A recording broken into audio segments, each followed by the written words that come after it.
system ripped through central Indiana today. We had some breaking weather alerts right here on Channel 13, and we sent those right to your mobile phone if you were out and about so that you could be weather aware and take precaution. Tonight at 5, we do have team coverage covering the storm that passed through here and left some damage. Angela Buckman's going to break down what we saw earlier today and what we have as far as severe weather in the forecast ahead. We'll get to Angela in a moment, but we want to begin tonight at 5 with John Duran. He's in Hancock County. So John, what kind of damage are you seeing there?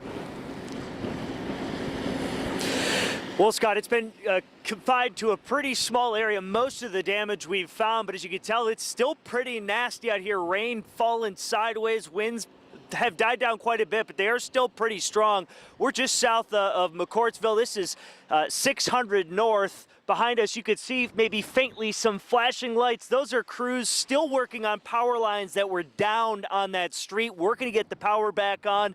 9-Star Connect says they had about 1,500 outages in the area. About 4 power lines down on this road, 600 north. Other power lines on different roads going down as well, falling on top of the road, some of them snapping at the top because the winds were just so strong. This was right near a person's home that had some of its roof ripped away by the winds as well. Then just to the north, a structure near a round barn leveled, and as you can see, left debris scattered throughout acres of farmland. And then to the east of that, a roof of a warehouse pulled up, sending sheets of metal into a tree and onto a field just to the east of it. Luckily, no injuries have been reported to any of this storm damage in the area. And just to give you an idea of how close everything is, field behind me, that's right next to the warehouse where all of that debris was scattered. And if you come just with me over here, this is 600 north where the person's home was damaged. The power lines were down on the road, so everything pretty confined to one area. But it also not just affected homes, structures, power lines, but also drivers on the road, even flipping a box truck. So we will show you that coming up at 5:30. For now, I'll send it back to you guys in the studio. And thankfully, again, as you mentioned, John, no injuries. Thanks so much. And Angela joins us now. She's been tracking the system. We really kind of took us on high alert during the noon hour today. Yes, and we tracked those storms for about 3 hours this afternoon, and we understand the National Weather Service may send a team out to that area where John was and survey that damage to figure out, okay, was it straight line wind? Was it a tornado?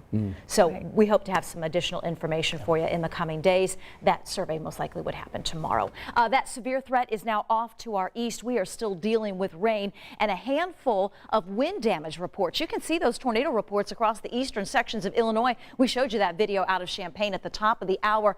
A handful of wind damage reports locally, including that one where we just saw near the Oak Landon area, Mount Comfort area, McCordsville area. And again, we do think the National Weather Service will survey that during the day tomorrow. We still have rain and wind. Lafayette to Frankfort, Lebanon to Noblesville, over toward Anderson, into Hartford City, Muncie, south to Newcastle. Nothing severe, no watches or warnings, except for that wind advisory that goes until 7 o'clock this evening. It is still going to be very, very windy.